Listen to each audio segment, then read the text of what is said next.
This is lesson number 2. Handy. So in the previous lesson we found a sample that we liked, or that I liked, and gave it a bit of a treatment, pitched it down a few steps, found my own kind of chops and played them back in, and then put a bit of reverb on and a bit of a stereo imager. Up next we're going to be looking at melody and embellishment, so essentially just taking what we have on the foundation, which is our chops, and building on top of that. So I'm going to show you what I do and what my process is, and we're going to see what comes out of it. So I'm all about instinct, and I'm all about finding what works best. So that means a lot of playing and a lot of like trying things. So some people might bash other people for loops and say, oh, you're using other people's music. Listen, Picasso said something very profound a long while ago, and he said, you know, good artist copy, great artist steal. So I'm not gonna elaborate more on that, but what I am going to say is there are rules and there are no rules. The basic rule is it has to sound good.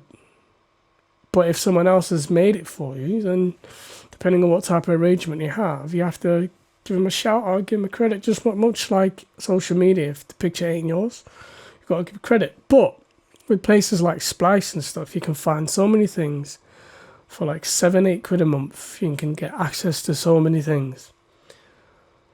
The aim of the game is to make it yours. Like, there's only one person of you, there's only one person of me. I can't be a copy of anyone else, and neither can you.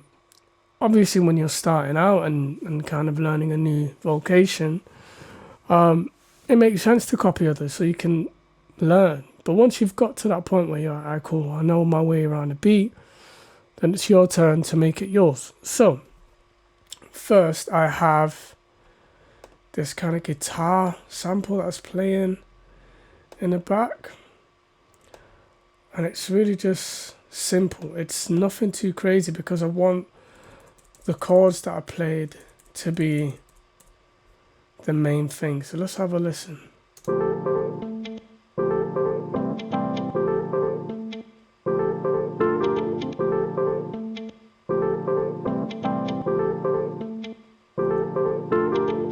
So for me, because of those chops, there's gaps, and I just wanted to fill those gaps a little bit. So listen out for where the chop happens and where the guitar happens.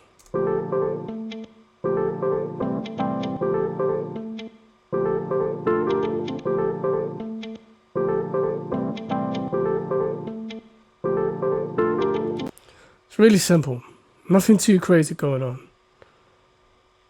And with this guy, got a bit of an EQ on him. Just really simple stuff, taking out a bit mud, taking out some mid-end, because I know that's where my vocal's going to live, and kind of just making it brighter over here. So nothing too crazy. And also I've brought it down a lot lower. Now, you guys might be looking at these and thinking, these are low. He's at -17, -36. This will make sense when we get to our pre-master phase. So just before you're getting ready to master, or you're sending it off to master, these numbers will make sense. So we'll talk about it then. So we've got this.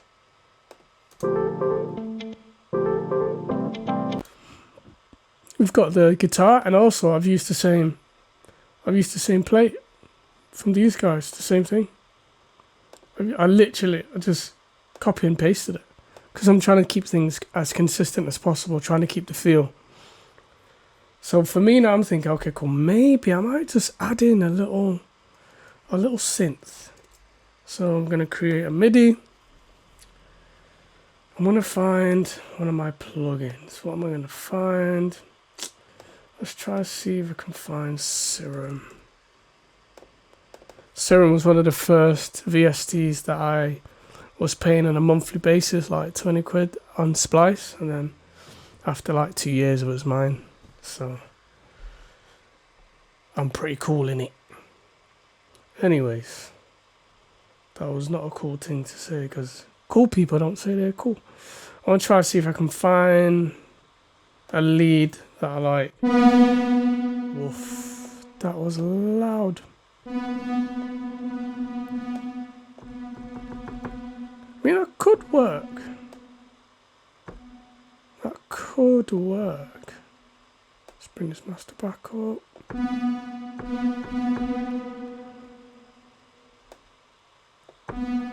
Okay, let's try. I'm gonna try and find the key first.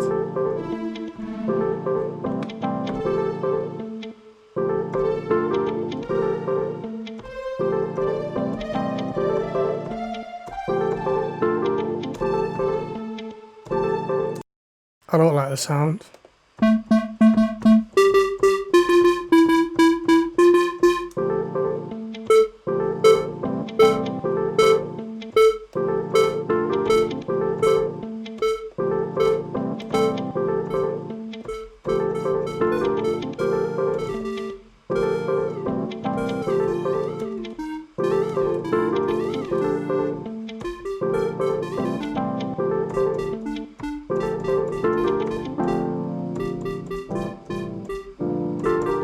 That sounds cool. Might go up an octave. I'm gonna try to use that. Let's just practice first.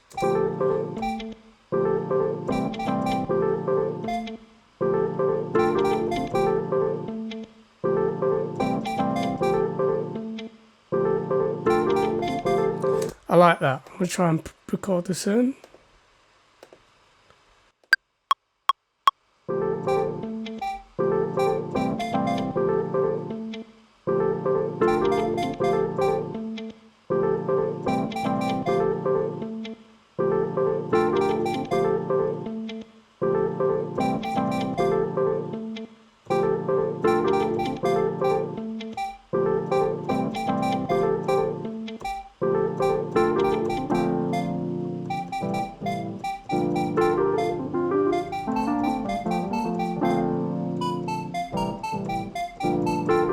Try again. So this is my process. I will do maybe 10 ideas and I'm like, whoa, which one? But I keep deleting till I'm like, okay, cool, this is it. This is it.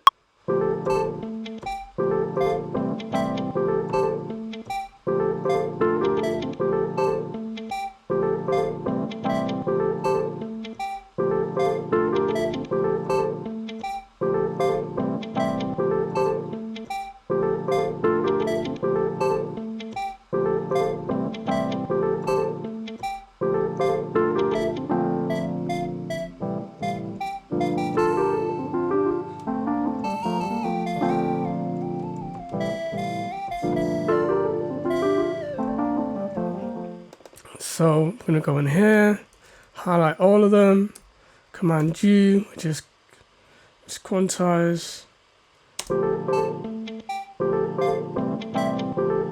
Still a bit too loud for me, so what I'm gonna do, I'm just gonna check that the quantized worked out properly. So it sounds like there was one there.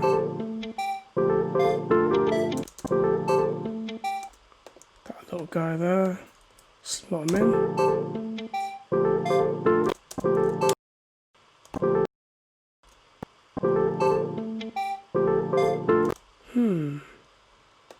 Sound a little off.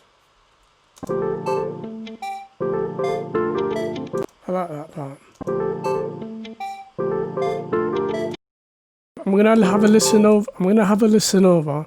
And find the perfect 4, and then I'm just gonna copy that across.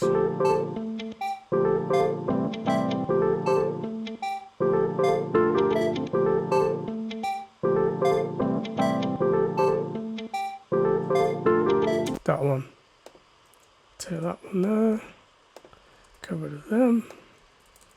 Copy that over.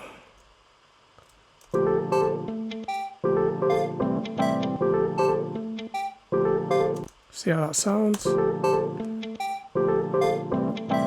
Oof.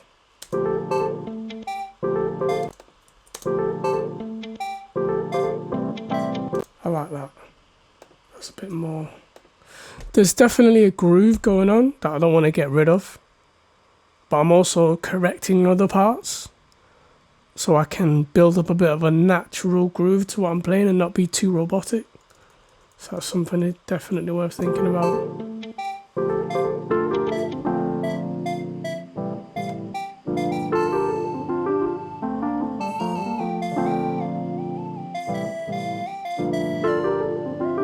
Okay, so with these guys, they sound a bit off. So let's see what's going on.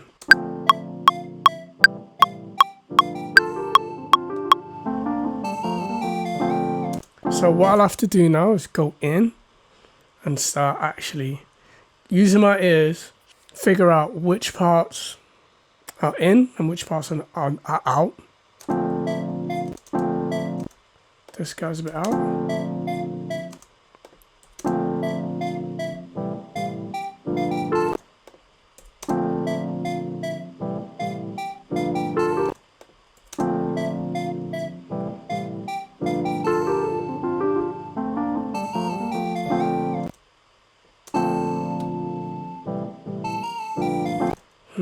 Those two.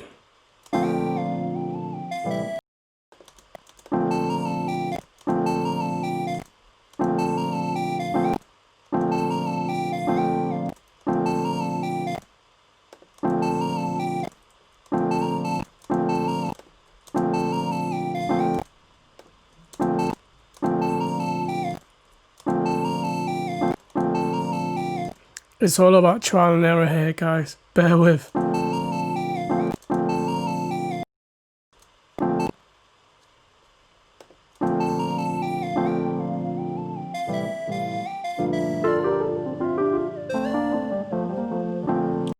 Cool. I'm happy with that because it's not going to be the massive kind of it's not going to be too prevalent.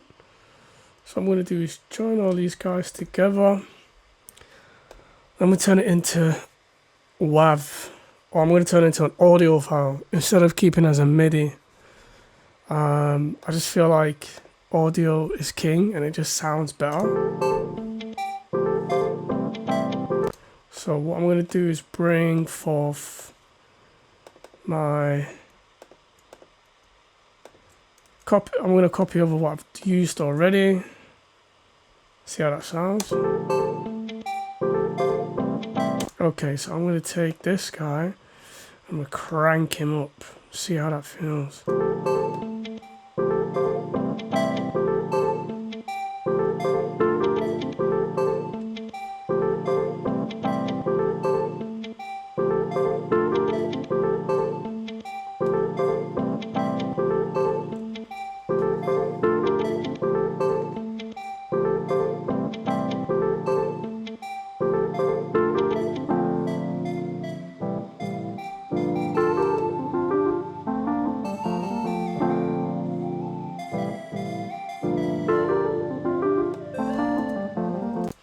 Let's have a go at changing it up to a whole octave higher.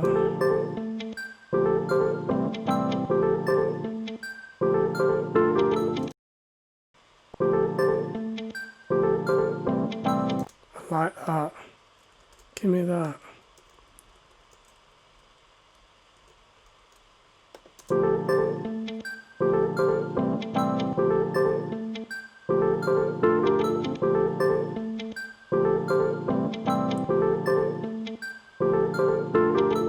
Okay, a bit of delay to give it a bit of movement. I'm going to use the kilohertz again because it's just easy. It's just easy. So we're going to pull this up, see what sounds right to our ears. We're just gonna solo it and see what's going on.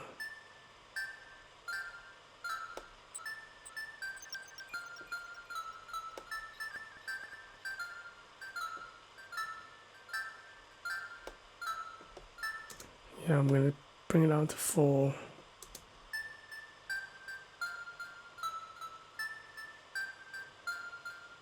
Cool. Want to hear how that sounds.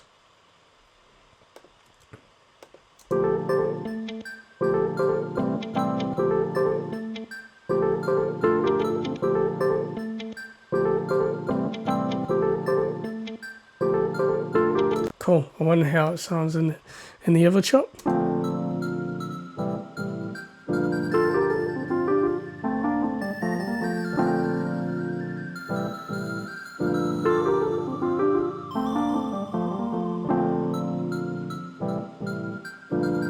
Doesn't sound too bad, innit? It does not sound too bad at all. Not at all. I'm going to bring this guy in that I did earlier. And it's essentially almost like a little transition piece, but I'm going to leave this guy here on mute because he's going to become a lot more important when we focus on arrangement. It doesn't sound completely tight. I don't know that. That's perfectly fine with me. But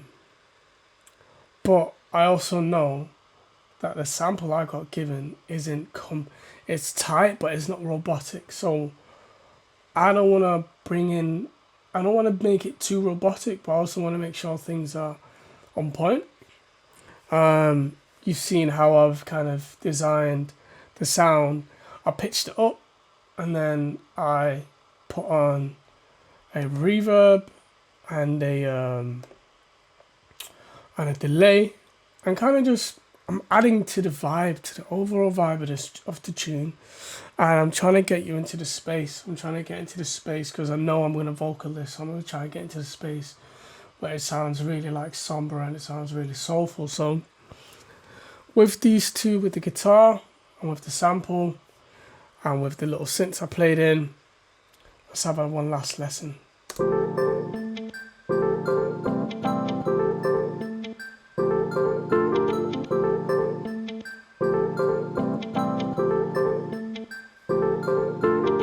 You can hear things are meshing well together.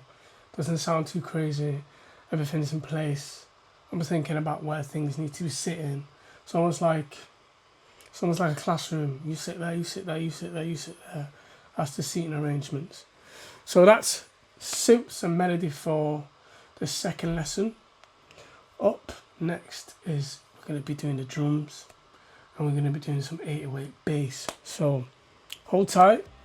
Thank you for listening and watching. I hope you've learned some gems and stay blessed.